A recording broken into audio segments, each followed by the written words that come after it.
Ce qui est important de comprendre, c'est qu'à chaque fois que je prends la parole, que je dis quelque chose à quelqu'un, il y a une information, plus ou moins explicite, et puis il y a une forme d'injonction qui est souvent implicite. La qualité de la communication qu'on va avoir avec l'autre, ça va être la capacité à exprimer clairement cette injonction. Parce qu'effectivement, si je parle et que je passe mon temps à laisser des sous-entendus, laisser des formes d'interprétation auprès de mes interlocuteurs, je prends plusieurs risques. Un, le risque, c'est de ne pas être compris du tout.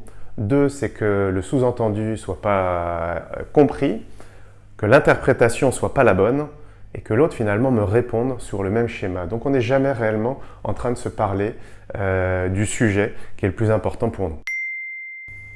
Alors quelques exemples pour illustrer, parce que parfois cette notion n'est pas très claire.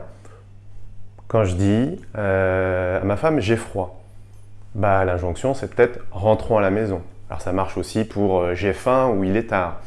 Quand je dis à un collègue « est-ce que tu as vu mon mail ?» L'injonction c'est peut-être « réponds-moi rapidement ». Si je vais lui demander « il vous faut vraiment 3 jours pour finir ce dossier ?»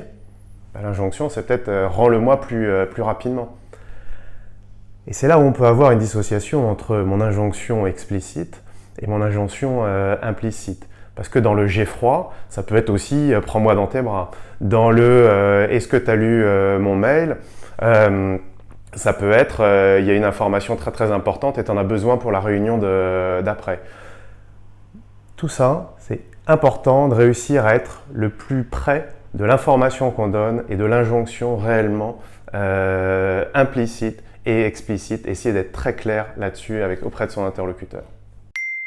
Alors comment on va faire pour rendre les choses plus explicites? Parce que, bien entendu, on ne peut pas passer son temps à se donner des ordres et à communiquer avec les autres qu'avec des injonctions, sinon les rapports seraient certainement un peu difficiles, puis on rentrerait dans des rapports de pouvoir quasiment en permanence. Alors bien évidemment, il y a la forme, il y a la manière de dire, il y a prendre en compte ce qu'est l'autre, la manière dont il entend les informations. Est-ce que c'est le bon moment? Est-ce que j'ai suffisamment de politesse? Est-ce que c'est suffisamment respectueux? Donc ça va être indispensable, de prendre ça en compte. Ce qu'est l'autre, ce que je suis, est-ce que c'est le bon moment pour lui dire les choses? Donc ça aussi, évidemment, on en parle quand on parle de communication.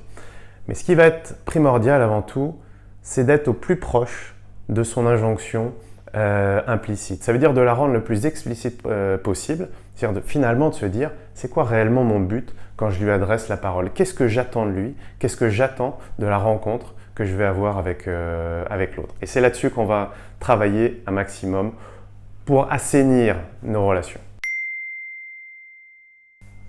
Dans la communication, les deux sont responsables de la qualité de la relation qui est en train de se faire.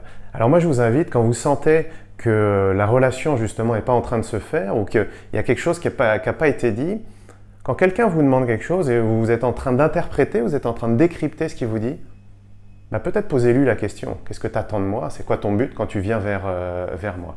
Et puis de la même manière, quand vous allez faire une remarque, dire quelque chose à quelqu'un, dire finalement qu'est-ce que j'attends de lui? De voir si vous êtes en train de parler au passé ou de voir si justement vous êtes en train de construire la relation. La communication, c'est vraiment à la base de toute la relation.